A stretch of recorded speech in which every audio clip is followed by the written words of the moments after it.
Bismillahirrahmanirrahim and Assalamu alaikum. I welcome you all to my channel. So in today's lecture we are going to discuss about what is a while loop, how it is used, what are the benefits of using a while loop, and we'll study some examples for while loop. तो सबसे पहले हम देखेंगे कि while loop होती क्या है। तो हमने इससे पहले for loop पढ़ी है और इंशाल्लाह इसके बाद हम लोग do while loop पढ़ेंगे। तो मेनली हमारे पास दो किस्म की लूप्स, जो लूप्स को जो हम कैटेगराइज करते हैं वो दो किस्म की कैटेगरीज में करते हैं। एक हमारे पास काउंटर कंट्रोल लूप्स होती हैं और एक हमारे पास सेंट्रल कंट्रोल लूप्स होती हैं। काउंटर कंट्रोल लूप्स में हमारे पास क्या होता है कि हमारे पास वैल्यूज इंक्रीमेंट या डिक्रीमेंट हो रही होती है और जब तक वो जो हमारे पास सेंट्रल लूप्स है उनके अंदर वो तब तक चलती रहती हैं जब तक हमारे पास कोई कंडीशन मैच ना हो। ठीक है? आपने लूप के अंदर अगर कोई कंडीशन लगाई हो। जो काउंटर कंट्रोल लूप्स है हमारे पास वो तब तक चलती रहती हैं जब तक आपके पास कोई वेरिएबल अचीव ना हो जाए। ठीक है? तो जो सबसे सिंपलेस्ट लूप हमारे पास है वो हमारे पास वाइल लूप है। अब वाइल लूप के अंदर होता क्या है, वाइल लूप बेसिकली आपकी काम इस तरह करती है कि जब तक आपकी एक कंडीशन सेटिस्फाई हो रही है तब तक वो मल्टीपल आपकी स्टेटमेंट्स को सी आउट कर सकती है। ठीक है, मल्टीपल स्टेटमेंट्स को एग्जीक्यूट कर सकती है। while some condition holds do some actions repeatedly। ठीक है, जब तक कुछ कंडीशंस चल रही हैं तब तक आप कुछ एक्शन रिपीटेडली चलते रहे। while there is more dessert it is spoonful। ठीक है, ये कुछ रियल लाइफ में से एग्जांपल्स हैं कि जिस तरह अब आपके पास जब तक इन्वेस्टमेंट डबल नहीं हो जाती आप तब तक उसको छेड़े नहीं। ठीक है, तो ये कुछ हमारे पास रियल लाइफ एग्जांपल्स हैं वाइल लूप की जो सिर्फ समझाने के लिए आपको यहाँ पे लिखी गई। तो वाइल लूप जो सी प्लस प्लस में है उसका कुछ हमारे पास लेआउट इस तरह होता है कि उसको लिखने का सिंटेक्स जो है हमारे पास वो कुछ ऐसा होता है कि वाइल आप लिखते हैं। ठीक है, आगे इसकी कंडीशन लगाते हैं और नीचे आप एक्शन लिखते हैं। एक्शन से मुराद ये है कि आप लोगों ने जो स्टेटमेंट एग्जीक्यूट करानी होती है नीचे आप लोग वो लिखते हैं। अब जिस तरह यहाँ पे वाइल कंडीशन करली ब्रैकेट्स और यहाँ पे आप मल्टीपल स्टेटमेंट्स लिख सकते हैं। और यहाँ पे ये याद रखिएगा कि सेमी कॉलन यहाँ पे नहीं आएगा। कंडीशन के बाद कोई सेमी कॉलन आगे नहीं आएगा। Note there is no semicolon after the conditions और आफ्टर द क्लोजिंग। ये जो ब्रैकेट है आपके पास करली ब्रैकेट है इसके बाद भी कोई सेमी कॉलन नहीं आएगा। ठीक है, यहाँ पे भी कोई सेमी कॉलन नहीं आएगा आपके पास और यहाँ पे भी कोई सेमी कॉलन नहीं आएगा। तो सिंपल से एक एग्जांपल है कि while countdown is greater than 0। ठीक है, जब काउंटडाउन अगर 0 से ग्रेटर है तो सी आउट हेलो और countdown is equals to countdown minus 1। तो अब ये चलेगी कैसे कि काउंटडाउन मेरे पास 0 से बड़ा होना चाहिए। ठीक है, तो काउंटडाउन आप लोग बेसिकली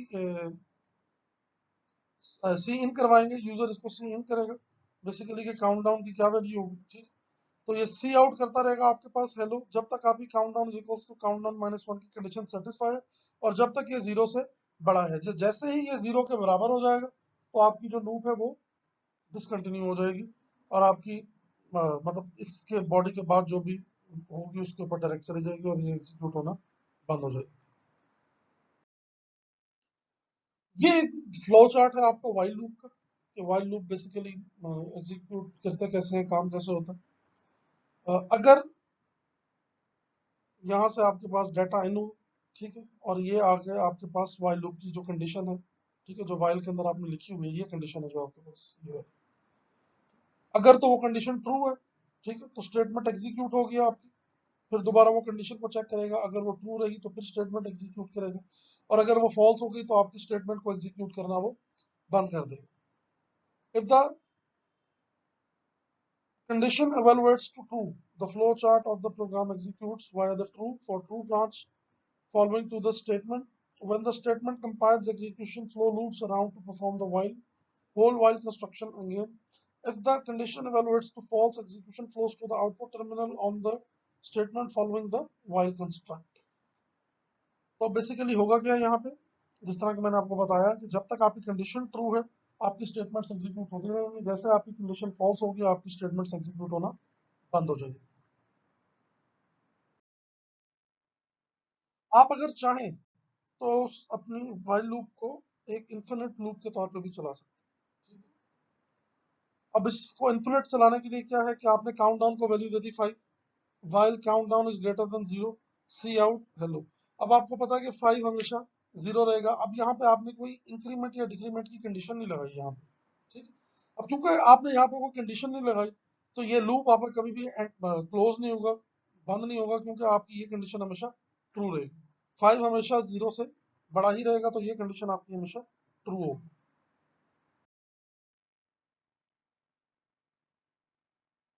तो इसको थोड़ा सा पिछले एग्जांपल को मजीद एलाबोरेट करते हैं। तो इनिशियलाइज द कंडीशन वेरिएबल्स, ठीक है। सबसे पहले आपने करना क्या है, व्हाइल लूप के अंदर वर्किंग को थोड़ा सा समझ लें कि है क्या, ठीक है। ये 3 स्टेप्स हैं जिसके अंदर आप इसकी वर्किंग को समझ सकते हैं व्हाइल लूप। सबसे पहले आपने काउंट डाउन की वैल्यू रख दी 5, ठीक है। जो लास्ट एग्जांपल से हम इसको रिलेट कर रहे हैं। उसके बाद क्या हुआ, कंडीशन टेस्ट हुई कि count down is greater than 0, ठीक है। काउंट डाउन आपको पता है कि 0 हो गया।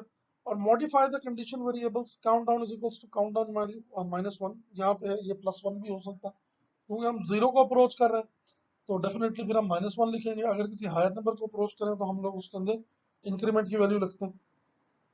This should generally move the condition closer to being false, क्योंकि अगर आपने लूप को टर्मिनेट करना है तो उसके लिए जरूरी है कि आपकी कंडीशन को फॉल्स भी होना चाहिए, नहीं तो वो इन्फिनिट चलती रहेगी आपकी जो लूप।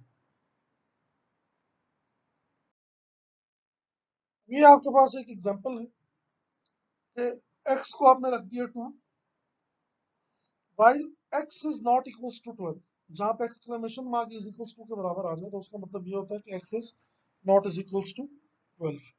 अब आपने करना क्या है, अगर जब तक x 12 के बराबर नहीं होता, सी आउट करना है x, और इंक्रीमेंट की कंडीशन क्या है, x is equals to x plus 2। यहाँ पे आप इंक्रीमेंट कितने का दे रहे हैं, यहाँ पे आप 2 का इंक्रीमेंट दे रहे हैं उसे। तो अब आपको देखना यह है कि इसकी आउटपुट क्या आएगी। पहला ऑप्शन आपके पास है कि नथिंग विल बी डिस्प्लेड, दूसरी है कि 2 4 6 8 10 तक आएगी, फिर है कि आपके पास 2 से लेकर 12 तक आएगी, या 2 से लेकर 18 एंड सो ऑन आएगी, ठीक। अब इसकी अगर आप थोड़ी सी वर्किंग देखें तो आपके पास इनिशियली क्या है, 2 है, ठीक। तो x is not is equals to 12, आपकी कंडीशन ट्रू हुई, तो यहाँ पे सी आउट के अंदर वैल्यू क्या आ जाएगी, आपकी 2 आ जाएगी, ठीक है। अब 2 आ गई, अब 2 के अंदर आपके पास 2 + 2 हो जाएगा। अब x की वैल्यू आपके पास क्या है, 4 है, यहाँ पे ये 4 हो गई, तो 4 is not is equals to 12, ये भी कंडीशन ट्रू होगी। तो अब आपके पास अगली वैल्यू क्या डिस्प्ले हो जाएगी, 4। अब यहाँ पे आपके पास जब ये नीचे आएगा तो 4 + 2 आपके पास वैल्यू क्या हो जाएगी, ये 4 भी खत्म हो जाएगा, आपके पास वैल्यू 6 सेव हो जाएगी। अब ये दोबारा इस कंडीशन को चेक करेगा, 6 इज लेस देन 12, तो कंडीशन ट्रू है, तो x की जो लेटेस्ट वैल्यू है वो आपके पास क्या है, 6, और वो 6 इधर आ जाएगी। अब वो दोबारा इधर आएगा, आपके पास नीचे जो आपने इंक्रीमेंट की कंडीशन लिखी हुई है, 6 इज इक्वल्स टू 6 + 2, 6 + 2 8 होता है, तो अब आपके पास जो न्यू वैल्यू है वो क्या है, 8 हो गई। तो वो दोबारा चेक करेगा, 8 इज लेस देन 12, तो आपके पास जो x की न्यू वैल्यू है 8, वो डिस्प्ले हो जाएगी। और वो फिर आपकी इस कंडीशन को चेक करेगा और उसके अंदर 2 ऐड करेगा तो 10 हो जाएगी। तो आपके पास 10 is less than not equals to 12, sorry. तो आपके पास यहाँ पर x की जो वैल्यू है 10, वो आ जाएगी। अब नीचे 10 में 2 प्लस करेगा वो 12 हो जाएगा। अब यहाँ पे देखें कि 12 does not is equals to 12, ये आपकी कंडीशन फॉल्स हो गई। अब आपकी ये लूप एग्जीक्यूट आगे नहीं होगी, और आपके पास जो सीरीज है वैल्यूज की वो है 2 से लेके 10 तक, ये होगी। तो इसका मतलब ये हुआ कि जो ऑप्शन बी है हमारा, ये हमारे पास राइट चॉइस है। तो ये देखिए कि आपके पास जो ऑप्शन बी है 2 4 6 8 10, वो आपके पास करेक्ट ऑप्शन है। It doesn't print the 12 because once x becomes 12, x not equal to 12, ठीक है, becomes false and the loop ends. It does terminate when x reach 12, ठीक है। ये वही बात है जो मैंने आपको अभी एक्सप्लेन किया है प्रीवियस स्लाइड पे। तो अब हम देखते हैं कि ये हमारे पास जो वाइल लूप्स हैं वो काउंटर कंट्रोल लूप्स कैसे हैं, ठीक है। काउंटर कंट्रोल का मतलब मैंने आपको बताया है कि ये तब तक वैल्यू इंक्रीमेंट करती रहेंगी जब तक कोई स्पेसिफिक वेरिएबल इसके अंदर मीट नहीं हो जाता, ठीक है। कि a while loop can be used to read 20 numbers and average them, ठीक है। Print out the value of an investment for each 35 years, तो इस तरह के अंदर आप इसके अंदर कंडीशंस बना सकते हैं कि ये मैंने एग्जांपल्स दिए कि आप चाहें तो 20 नंबर्स को प्रिंट करवा के उनका एवरेज भी ले सकते हैं व्हाइल लूप को यूज करके, ठीक है। These are counter control loops, ठीक है। लेकिन काउंटर कंट्रोल लूप जहां पे भी हमारे पास आती है वहां पे हम प्रेफर करते हैं हमारी फॉर लूप।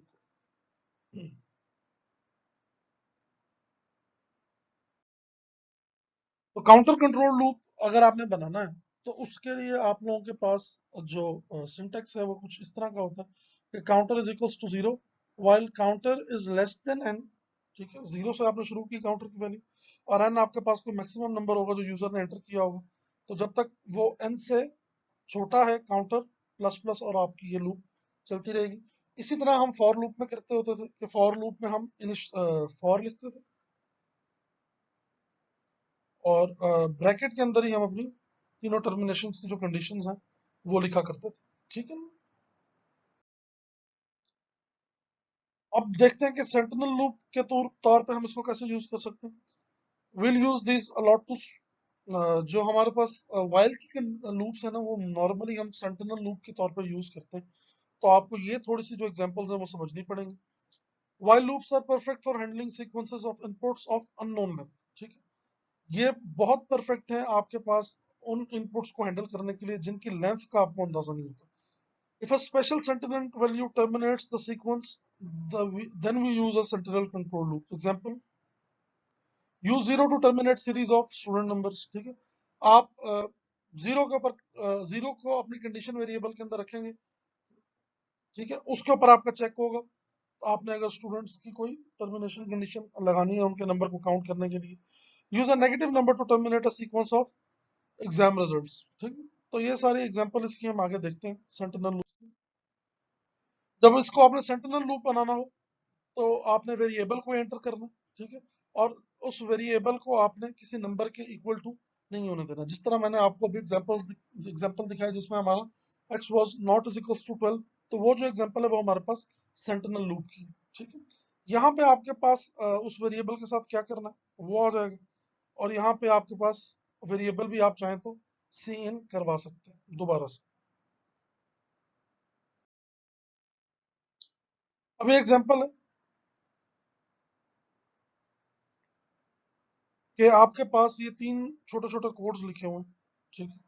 अब आपने देखना है कि इनपुट मैंने दी है 10, 5, 8, 7 और -1, ठीक है। तो विच आउटपुट्स 30, तो 30 की आउटपुट किसके अंदर आएगी, तो ये देखना है हमने कि एंड नंबर और सम उसने एंटर करा है, सी इन नंबर भी करना है और सम के अंदर नंबर की वैल्यू ऑटोमेटिकली उसने यहाँ पे सेव कर दी। While number is greater than zero, cin number sum is equals to sum plus number cout sum. अब यहाँ पे उसने सम के अंदर नंबर ऐड कर दिए, यहाँ पे उसने सम के अंदर जीरो ऐड कर दिए, सॉरी सम को जीरो वैल्यू दे दी है, इधर सम को नंबर की वैल्यू दे दी है। इधर भी उसने सम को जीरो दिया। और डिफरेंस ये है कि इस बी और सी में डिफरेंस ये है कि सी एन जो है वो मेरे पास उसने सम की कंडीशन के बाद सी इन करवाया नम को, और यहाँ पे उसने सम की कंडीशन से पहले सी इन करवा लिया नम को। तो अब ये देखना है आपने इन तीनों में से कि आउटपुट 30 किसकी आएगी। तो आपके पास अ, जो नंबर है, लेट्स यहाँ पे हम कहते हैं उसने कहा कि ये मैंने 10 की है इनिशियली, ठीक है। तो नंबर आपके पास क्या हो गया, सेव 10 हो गया, सही है। तो ये 10 इज ग्रेटर देन जीरो, तो दोबारा आपने नंबर एंटर करना है, ठीक है। तो अब जो आप नंबर एंटर करेंगे वो उसके मुताबिक इस लूप को चलाएगा। तो आंसर इसका देखते हैं। थोड़ी सी आप इसके ऊपर ब्रेनस्टॉर्मिंग करें कि आपके ख्याल में एबीसी में से कौन से सही होंगे तीनों ऑप्शन में से। तो जो बी आंसर है वो आपके पास करेक्ट है बेसिकली, ठीक है। क्योंकि ए और सी दोनों आपको जो आंसर मैक्सिमम देंगे वो 29 देंगे। They will add all the numbers, वो सारे नंबर्स को ऐड कर देंगे including the -1 digit, it gets added before it's checked for num is greater than zero. क्यों, इसके अंदर हम लोगों ने जो सी एन है वो नंबर को पहले करा लिया है और सम की कंडीशन हमारे पास बाद में। तो अब बी के अंदर ये कैसे चलेगा, कि सम की वैल्यू आपके पास 0 है और नंबर आपने कोई भी वैल्यू एंटर की, ठीक है, तो इनपुट आपके पास 10 है, 10 इज ग्रेटर देन 0, सही है। तो sum is equals to sum plus number, तो 0 इज इक्वल्स टू 0 प्लस 10, तो ये 10 आ गया, तो सी इन नंबर, ठीक है। आपने दोबारा नंबर एंटर करना है, यहाँ पे क्या हो गया 5 आ गया, अब आपने एक दफा 5 एंटर करना, तो सी आउट आपके पास क्या हो जाएगा, सम की वैल्यू क्या है यहाँ पे आपके पास इनिशियली 10 है। आप चाहें तो उसको अपने डेफ के अंदर भी लिख के इसको चला सकते हैं। C has the additional problem of not initializing number for the first time. A test num is greater than 0. तो उसने नंबर को इनिशियलाइज ही नहीं किया, तो ये भी एक ड्रॉबैक है सी ऑप्शन पे। अभी कुछ एग्जांपल्स हैं आपके पास while लूप की। Write a program that displays counting from 1 to 10 using while loop, ठीक है। तो मैंने यहाँ पे एक इंटीजर डिक्लेयर करवाया है n, और n इज इक्वल्स टू 1 हो गया आपके पास, तो आपने 10 तक करनी है। तो जब तक आपके पास नंबर 10 के बराबर नहीं हो जाता तब तक आपकी लूप चलनी चाहिए। तो while n is less than और equals to 10, cout n n plus plus, ठीक है। तो आपके पास n 1 है इनिशियली, 1 इज लेस देन 10, तो यहाँ पे पहले सबसे पहले क्या डिस्प्ले हो गया आपके पास 1 डिस्प्ले हो गया, n प्लस प्लस हो गया वो 2 हो गया, 2 इज लेस देन 10, तो आपके पास 2 आ गया, अगली वैल्यू में 3 आ गया, और सो ऑन, इसी तरह आपके पास ये 10 तक आ जाएगा।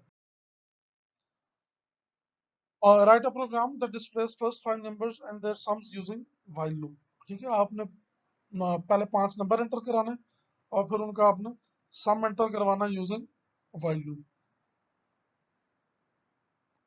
तो यहाँ पे मैंने सी एक वेरिएबल लिया जिसके ऊपर चेक किया, तो सी इज इक्वल्स टू 1 है, सम को मैंने इनिशियल वैल्यू 0 दे दी।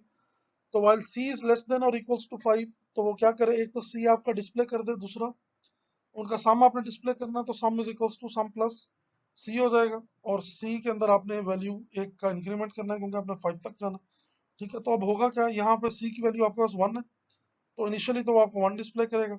सम आपके पास 0 है, तो सम के अंदर भी पहले आपके पास 1 सेव हो गया, और अब ये यहाँ पे आपके पास वैल्यू 2 हो गई, अब ये यहाँ से पहले इधर जाएगा, ठीक है। तो 2 इज लेस देन 5, अब आपके पास स्क्रीन के ऊपर 2 आएगा, और सम के अंदर 1 प्लस 2 सेव होगा आपके पास, क्योंकि सम आपके पास पहले 1 है, और यहाँ पे 2 आ जाएगा, तो ये आपके पास 3 हो जाएगा, ठीक है। और ये अब आपके पास सी की वैल्यू भी 3 हो जाएगी, फिर वो यहाँ जाएगा, तो 3 इज लेस देन 5, अब आपके पास 3 डिस्प्ले होगा, और यहाँ पे 3 प्लस 3 आपके पास 6 हो जाएगा, और c इंटू सी प्लस 1 ये हो जाएगा आपके पास 4, 4 इज लेस देन 5, तो अब आपके पास यहाँ पे 4 डिस्प्ले हो जाएगा, और इधर आप लोगों के पास वैल्यू 10 आ जाएगी, और अब यहाँ पे जब वो 4 के अंदर 1 ऐड करेगा तो 5 हो जाएगा, वापस आएगा तो डिस्प्ले 5 आएगा, और सम के अंदर वैल्यू क्या आ जाएगी 15, ठीक है। अब आपका जो c is equal to C plus 1, अब आपकी c की वैल्यू क्या हो गई है 6 हो गई, अब 6 पे हो जाएगा तो कंडीशन आपकी फॉल्स हो गई, तो लूप टर्मिनेट होकर सीधा यहाँ आ जाएगा, तो सम के अंदर जो लास्ट वैल्यू सेव की है आप लोगों ने वो आपके पास क्या है 15, तो 15 आपको यहाँ पे उसने डिस्प्ले करा दिया। ये एक और एग्जांपल है कि write a program that displays first 5 numbers and their squares using while loop, कि आपने पहले 5 नंबर डिस्प्ले करने हैं और उनके स्क्वायर डिस्प्ले करने हैं। तो n की वैल्यू यहाँ पे मैंने 1 ली, और कंडीशन मैंने वही लगाई n इज लेस देन और इक्वल्स टू 5, तो मैंने सी आउट क्या किया n किया, और n का स्क्वायर किया आगे, और साथ उसके जो इंक्रीमेंट की कंडीशन है वो लगा दी, तो सबसे पहले मेरे पास 1 आएगा, तो 1 का स्क्वायर भी 1 होता है, और इधर n प्लस प्लस 2 हो जाएगा, तो 2 इज लेस देन 5 पे 2 आएगा, और 2 का स्क्वायर 4 आएगा, इसी तरह 3 और अप टू 5 और 25 तक ये आपके पास एग्जाम्पल का कोड जो है वो चले। Write a program that inputs a number from the user and displays a table of the number using while loop. अब आपने ये टेबल डिस्प्ले करना है, यही एग्जांपल आप लोगों ने फॉर लूप के साथ भी की हुई है, तो अब इसको डिस्प्ले करके देखते हैं कि क्या है। जो एग्जांपल है आपके पास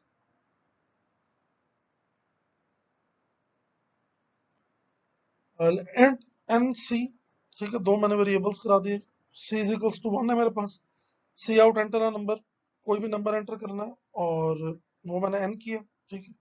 तो एन मैंने कोई भी नंबर एंटर कर दिया जिसका मुझे टेबल चाहिए था, और सी इज लेस देन और इक्वल्स टू 10 मैंने कंडीशन लगा दी, तो यहाँ पे क्या हो गया, ये वही कंडीशन है जो आपके पास फॉर लूप की एग्जांपल में हमने क्रिएट की थी टेबल को प्रिंट करने के लिए, कि एन और आगे मल्टीप्लाई का साइन आएगा आपके पास, फिर आपके पास सी की करंट वैल्यू आएगी, फिर इज इक्वल्स टू का साइन डिस्प्ले होगा, और फिर आपके पास प्रोडक्ट डिस्प्ले होगा एन इंटू सी का। जिस तरह आपके पास सी 1 है और एंटर में एन लेट से 3 करता हूँ, तो डिस्प्ले क्या होगी, ये कंडीशन होगी 3, स्टैटिक डिस्प्ले होगा, सी की करंट वैल्यू 1 और आपके पास एन इंटू सी जो कि आपके पास 3 है। इसी तरह आपके पास ये 2 हो जाएगा, या सॉरी 3, एन 3 रहेगा आपके पास, क्योंकि आपने एक दफा वो सी इन कर दिए। फिर आपके पास यहाँ स्टैटिक आएगा और फिर सी के अंदर आप लोगों के पास 2 आ जाएगा और एन इंटू सी आपके पास 6 हो जाएगा। तो इसी तरह अप टू सो ऑन, आप किसी भी नंबर का चाहिए आपको टेबल, तो वो आ जाएगा, एक जेनेरिक सा हमारे पास टेबल। तो होप सो आप लोगों को वाइल लूप समझ आई होगी। तो इंशाल्लाह इसके बाद हम लोग कुछ और टास्क करेंगे, वाइल लूप की कुछ एग्जांपल्स करेंगे हम लोग डेव सी प्लस प्लस के ऊपर, और इंशाल्लाह उसके बाद हम लोग डू वाइल लूप पढ़ेंगे और अपने लूप्स को हम लोग खत्म करेंगे, अपने लूप्स का जो हमारा पोर्शन है। तो होप सो आप लोगों को समझ आई होगी। Thank you so much for your time. Allah Hafiz.